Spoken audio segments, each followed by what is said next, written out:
ukiwapima kwa mizani ya neno na ya Roho Mtakatifu, utakuta kwamba wanaishi karibu sana kufanana na dunia.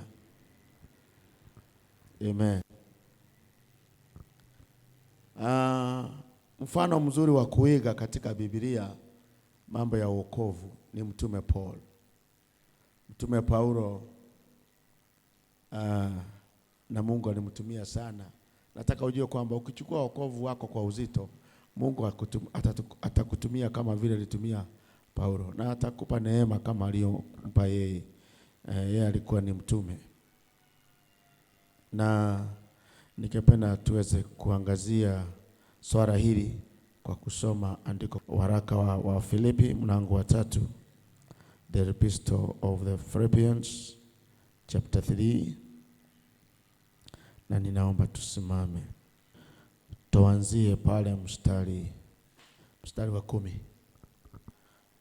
That I may know him and the power of his resurrection and the fellowship of his suffering. Kwa hivyo kuna ushirika wa kuteswa kwa ajili yake. Ningependa ushike hilo, ni muhimu sana. Anataka kujua nguvu za ufufuo na pia aweze kushiriki katika ushirika wa mateso kwa ajili ya Kristo. Wakristo wengi katika wokovu wao hawatakangi mateso, na hata wengi wao wanapuuza wokovu wao na wanatoroka wakipitia mateso. And the fellowship of his suffering, being made conformable unto his death, if by any means, kwa njia yoyote. Nataka ushike hilo. If by any means I might attain unto the resurrection of the dead. Kwamba atajaribu juu chini na kwa njia zote aweze kuhusika katika kufufuliwa kwa wale wateule. Wapendwa, siku ya kufufuka kwa wateule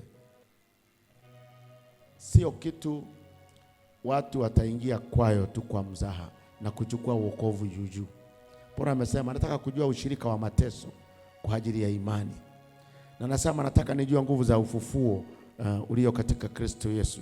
Na hapa mwisho anasema kwa njia zote niweze kuwa katika ufufuo wa wenye haki, the resurrection of the dead, wale watakaolala katika Bwana. Not as I had already attained it. Anajiambia kwamba sijafikia hapo. Wapendwa, katika wokovu wako ni vibaya sana kufikiria umeattain. You have not attained it. You must fight for it. Not as though I had already attained, either we are already perfect, but I follow after, if that I may apprehend that for which also I am apprehended of Christ. Ndio afikia kile Kristo alimulipia. Number 13. Brethren, I count myself to have apprehended. But this one thing I do, forgetting those things which are behind me, and reaching forth unto those things which are before. Ni lazima katika maisha yako ya wokovu usijidanganye ndani mwako kwamba kila kitu sasa nimeshika. Hiyo ni vita. I press towards the mark of the prize of high calling of God in Christ Jesus. Let us therefore, as many as be perfect, be thus minded. Yani mawazo yetu kaa hivyo, hatujashika, tunapigana mpaka tumalize. And if anything ye be otherwise minded, God shall reveal even this unto you. Tunaweza kuketi.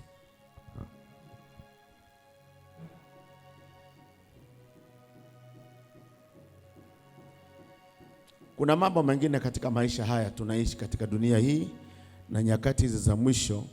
Kuna mambo lazima yawe bayana katika mawazo yako na katika maamuzi yako. Kwa mfano, ni lazima ujue katikati ya mambo yote dunia hii, dunia ya masomo, dunia ya mali, dunia ya mihangaiko mingi, ni lazima ukate kauli kwamba hakuna kitu cha dhamana zaidi ya wokovu wako.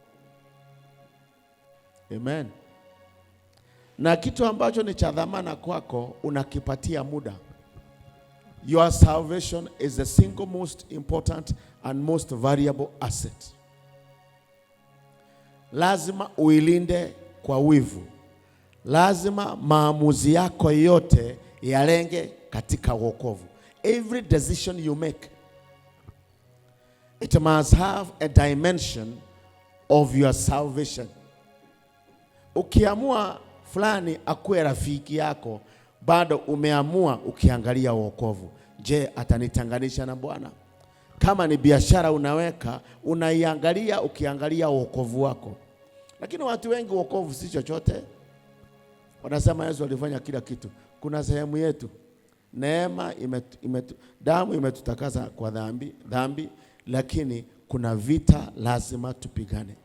Paul na alikuwa ni mtume na alitumiwa na Mungu sana. Anasema mimi sijafikia. Nataka nisiaibike. Siku ya kufufuliwa kwa wenye haki nipate kushiriki, nipate kuonekana. Kuna watu wengi hawataonekana kwenye resurrection kwa sababu gani? They watered down salvation. Waliishi kama watu wa dunia. Waliongea kama watu wa dunia.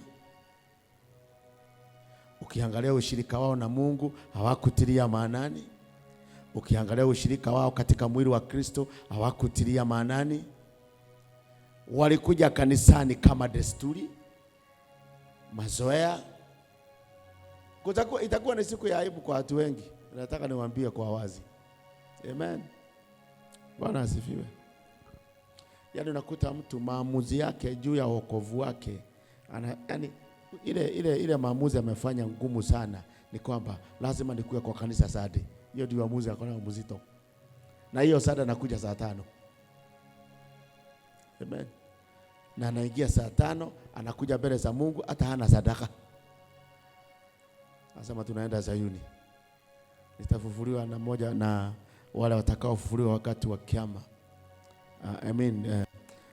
During the coming of the Lord. Amen.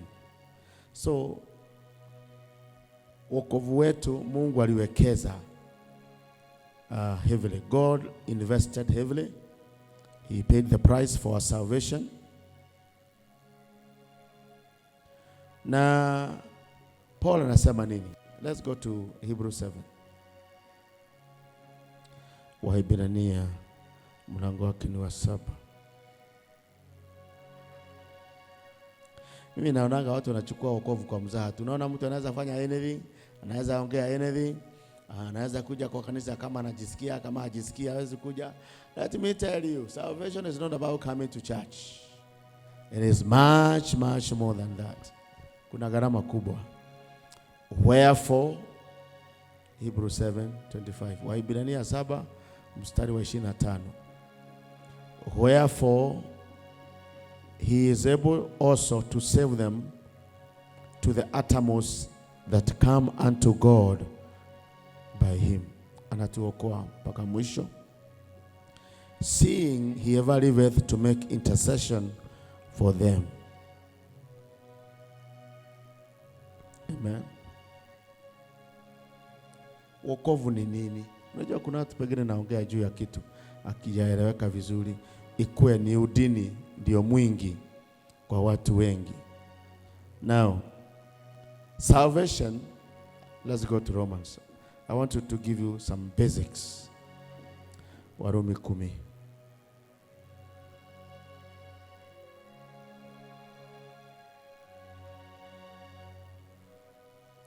Na mstari wa 9 na wa 10.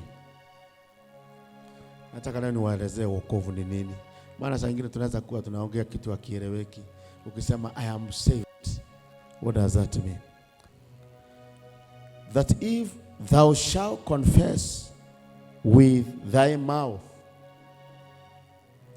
the Lord Jesus, and shalt believe in thine heart that God hath raised him from the dead, thou shalt be saved. Number 1, you must believe in your heart. What you believe is that Jesus came, he died, he rose from the dead, and he ascended. If you don't believe in the physical resurrection of Jesus, there is no salvation for you. Kufufuka kwa Yesu ni misingi ya wokovu. In fact 9 inasema, and thou shalt thou believe in thine heart, uamini kwa moyo wako kwamba that God hath raised him from the dead. You must believe in resurrection. Lazima uamini kufufuka kwake Kristo.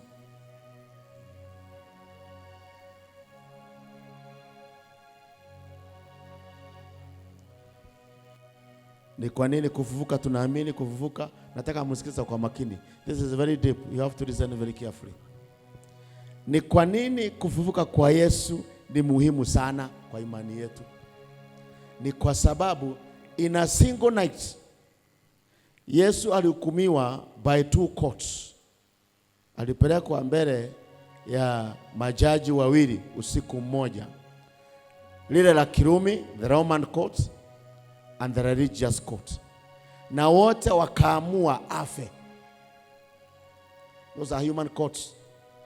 Hayo ni makoti mawili ya wanadamu.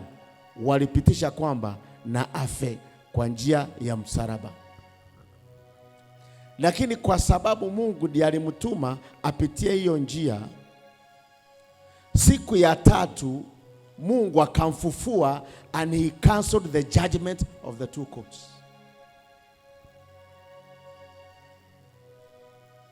Kwa hivyo kufufuka kwa Yesu ni ishara kwamba Mungu alikubali dhabihu aliyotoa kwa ajili yetu. Na pia ni dhihirisho kwamba Yesu, Baba yetu, Roho Mtakatifu wako na nguvu za kutosha za kutuokoa. I don't know whether this is becoming philosophical. Lazima muelewe na hii. Msipoelewa mtakuwa mmeshika wokovu hapa juu juu. Amen. Amen. So resurrection of Christ is a guarantee of his power to save us. He has the power to save us. He came out of the dead. Kuzimu, shetani na mauti hazingeweza kumshinda. Kwa hivyo wokovu wetu tuko salama mikononi mwake Bwana.